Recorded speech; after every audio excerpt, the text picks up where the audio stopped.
So hello guys, for today's video guys, so samahan niyo ako mag-unboxing this gifts from Qatar. Galing to sa anak ng aking amo. Nagbakasyon sila last day, mga 5 days yata ayun sila ng Qatar. So pasensya, medyo haggard tayo for today's video kasi galing tayo sa work. So gumawa lang na akong video guys para i-share ko lang po yung blessings for today's video. So let's start to unboxing guys. So ayun, ito yun. Kagabi dapat ito binigay kaso umakyat na ako, tas kanina ako hinhanap para ibigay ito. So this morning na-receive ko to, inabot nila sa akin ang gifts na to from fresh from Qatar. So let's open. Ay, ito alam, wow.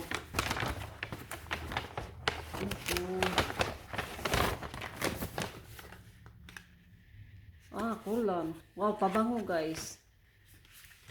Pabango. So, ayan. Wow, ang laki.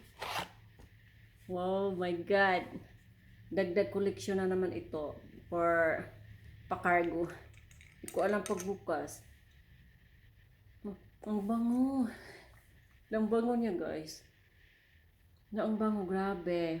Hindi siya nakakasawang amoy niya. Napakaganda. Wow. Thank you so much. 200 ml.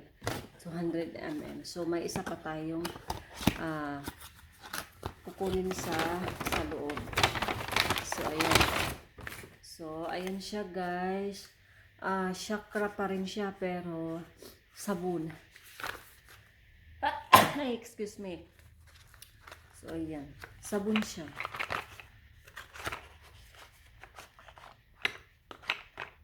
Tatlong piraso. Napakabango. Super bango niya guys. Ayan. Chakra pa rin siya na sabon. So ayan. Tanggalin natin kung ilan ba talaga ang laman. So 4 pala ang laman sa isang carton. So ayan guys. Ayan. So dagdag na naman to pa-cargo natin. So mag-ipon-iponan man ulit tayo kasi may papakargo ako. Matagal na to, mga 3 box na ito guys, pero saka ko na po i-cargo pag malapit na akong uuwi. So ang cute naman ng lagayan. So ayan yan guys. Yun po yung gift na i-share ko for today's video. So thank you for watching, and sa hindi pa nakapollow ng aking page, paki-follow naman ang aking page na to, Kimbot Vlog. So thank you and God bless to us. Love you. Bye.